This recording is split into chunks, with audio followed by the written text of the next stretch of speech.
que en la práctica, en el día a día, podamos diferenciar cuál es el cristal, el humano y el ancestro. Bien. En el ancestro hay como una especie de personalidad en el cristal, ¿sí? Ejecuta y siempre hace como lo mismo. Está el cristal, pero ese cristal tiene como una especie de forma de actuar, ¿bien? Y hay como unas codificaciones inconscientes también, porque en esa vida no expandió esto, ¿sí?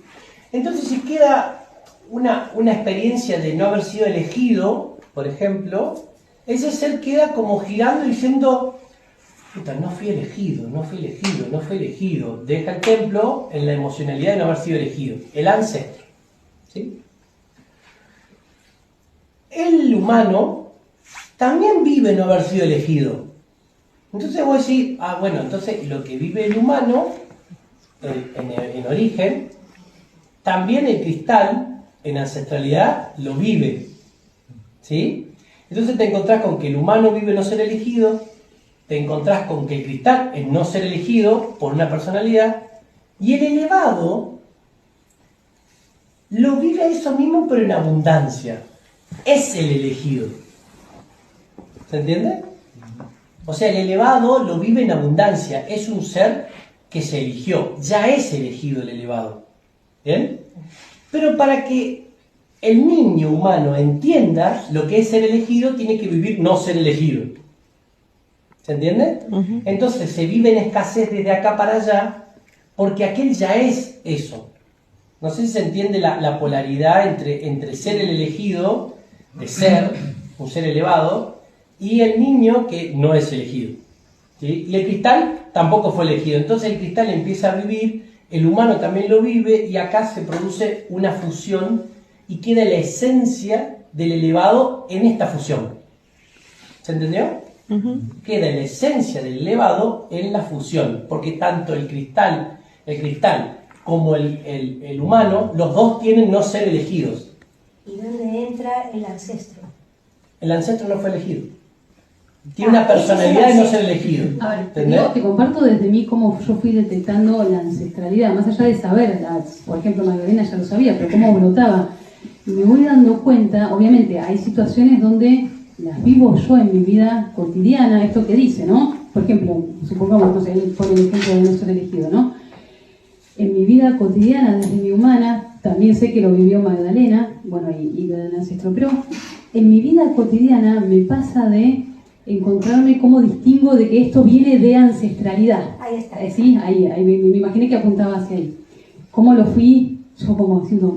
Primero, la ancestralidad se manifiesta con emoción, ¿sí? Me encontraba con que las emociones que surgían a raíz de determinadas experiencias cotidianas mías eran demasiado intensas.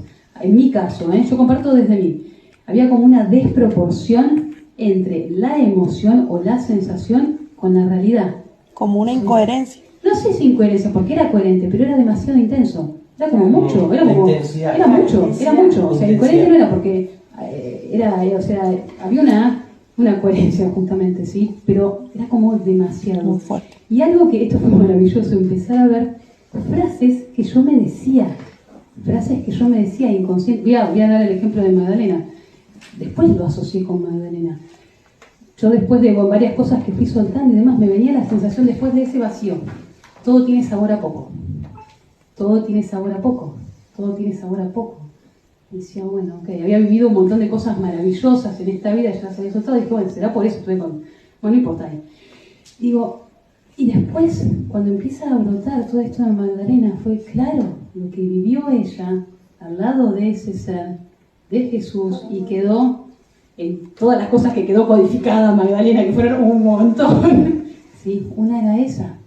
Después de haber estado al lado de ese ser, todo tiene sabor. Perdona, me estoy perdiendo, perdona. Sí. Cuando dices esto, separo el linaje que tú comentabas antes, Dan, entonces estás hablando de ancestralidad. Eso significa que, perdona mi ignorancia, es que quiero entenderlo, de verdad. ¿Eso significa que tú fuiste Magdalena en esa vida? mi María cristal, o sea, Magdalena. mi cristal, que es el que reencarna. Tu cristal mi era cristal. María Magdalena. Exacto. Vale, sí. y cristal solo hay uno. Exacto. Vale. Y Cana que es mi cristal. Ok, ok. En aquel momento estaba en un templo humano, Magdalena. Vale. Hoy es una célula en mí. Y es esa célula que hace boom, son como pochoclos que empiezan a brotar la emocionalidad. ¿Sí? Entonces empecé a ver eso, como con ciertas frases. Cuando empecé a prestar atención en cosas que me decía, ahí dije, ¿esto de dónde viene? ¿Sí?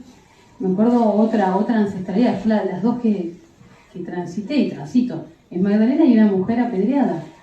¿Y cómo llegué a lo de la mujer apedreada? Fue a raíz de una situación que viví con una persona en donde yo le compartí a alguien y le dije, sentí que mi mujer fue cascoteada, apedreada sería, ¿sí?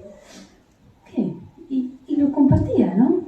Y entrando en lo profundo, digo, ¿de dónde viene esto? Yo no, me sentí mancillada, es un término que no se suele usar, además ni sabía qué era.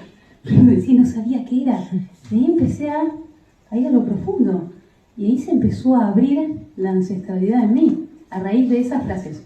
Y se nota porque ella en su vida humana es como que viene uno y le hace un comentario y ella se siente avasallada, o ¿cómo se dice? Apedreada. Pues sí, pero en cualquier otro no tendría ese impacto. Pero en ella desarrolla una palabra que como que exagera lo que se está viviendo. ¿Me entendés? Por eso se nota mucho que es de un cristal.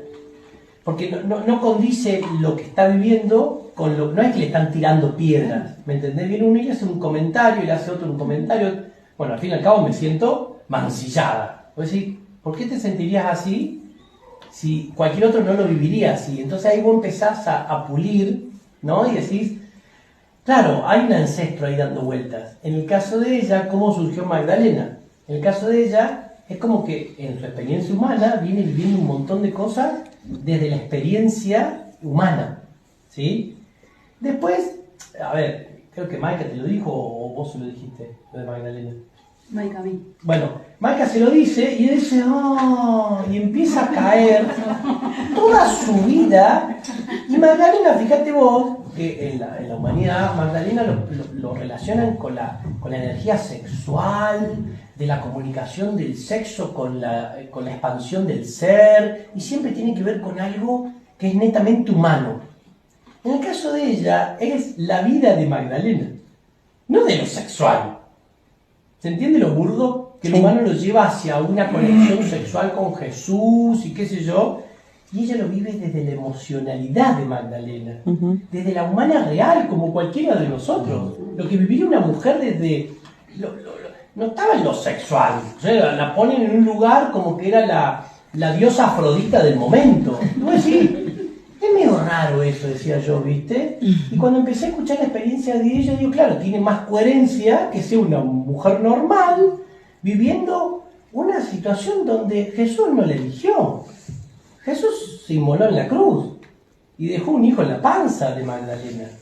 Y vos decís, desde la mujer no fue elegida, es más simple. No es tan psicodélico que la energía sexual y toda esa, la kundalini de Magdalena. Es decir, claro, es un invento humano de alguna que dijo. En cambio, cuando ves la emocionalidad de la humana y la correlacionás con la vida personal de ella, empieza a unirse la vida humana de no ser elegida nunca. De hecho, se tenía que elegir a sí misma, porque si no... Y decir, la vida del cristal en esa vida como Magdalena no fue elegida. De hecho, tenía que compartir a Jesús con 12 apóstoles. Es decir, ¿y dónde está la pareja? En ese momento la mujer era la esposa, tenía un lugar importante, ¿no? Y Magdalena no fue elegida por Jesús. Jesús eligió inmolarse en la cruz. Se olvidó de abuelos, se olvidó de madres, se olvidó de parejas, se olvidó de hijos, y se inmoló en la cruz. Y ustedes dicen, claro, fue un cristal, hoy lo entendemos por qué fue. ¿Sí? No fue Jesús, fue el cristal que conducía a Jesús, como le pasó a Moisés, como le pasó a Enoch.